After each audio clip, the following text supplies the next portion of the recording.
শীতের সকালে যদি হয় এরকম পাতলা সবজি খিচুড়ি তাহলে তো কথাই নেই। আসসালামু আলাইকুম। আজকে আমি সকালবেলা সবজি খিচুড়ি রান্না করব, সেই ভিডিওটা শেয়ার করব। তো প্রথমে আমি এখানে চাল ডাল ধুয়ে নিয়েছি, এটা দিয়ে দিচ্ছি। আর এখানে আমি কিছু সবজি অ্যাড করব, কয়েক ধরনের সবজি নিয়েছি। বাসায় যে সবজিগুলো ছিল, ফুলকপি, লাউ, পেঁপে, বরবটি, গাজর, ফুলকপি, আলু, তো এগুলোই বাসায় ছিল, আমি এগুলোই দিয়েছি।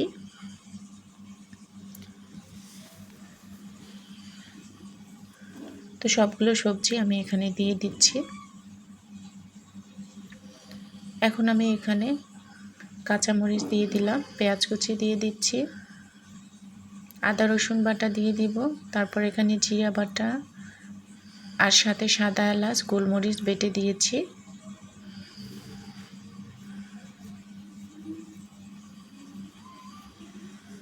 তো খিচুড়িটা একটু আমি অন্যভাবে রান্না করছি। তারপর স্বাদ মতো লবণ দিয়ে দিব, তেল দিয়ে দিব।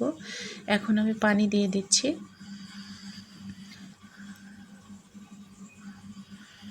তো দিয়ে দিলাম হলুদ, ধনিয়ার গুঁড়াও দিয়ে দিব, আর নামানোর আগে তো ভাজা জিরার গুঁড়া দিবই। তো এখন সবগুলো দিয়ে ভালোভাবে নেড়ে নিব। তো অনেকে প্রথমে চালটা কষিয়ে তারপর রান্না করে সবজি সহ, তো আমি আজকে আলাদাভাবে বাগার দিয়ে দেব। এজন্য সবগুলো একসঙ্গে দিয়ে একটু মেখে নিচ্ছি। এরপর আমি এখানে পর্যাপ্ত পরিমাণ পানি দিয়ে দেব। খিচুড়িতে আমার যে পরিমাণ পানি লাগে ঠিক সেই পরিমাণে আমি পানি দিয়ে দেব।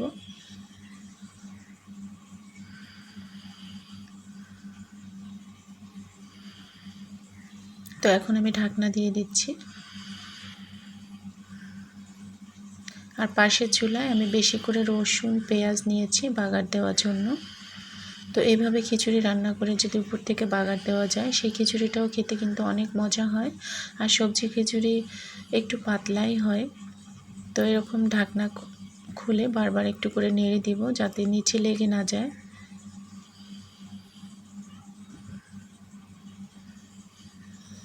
তো এখন আমি ভাজা পেঁয়াজ রসুনটা দিয়ে দিচ্ছি। এভাবে পেঁয়াজ রসুনটা দিলে খুব সুন্দর একটা ফ্লেভার আসে।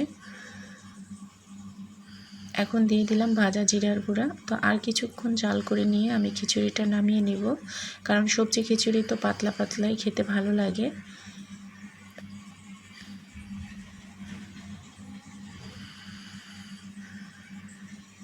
তো খিচুড়িটা আমার হয়েছে, এখন আমি চুলার জালটা বন্ধ করে দিব। দেখতে পাচ্ছেন খুব সহজে আজকে সকালের আমাদের সবজি খিচুড়িটা হয়ে গেল।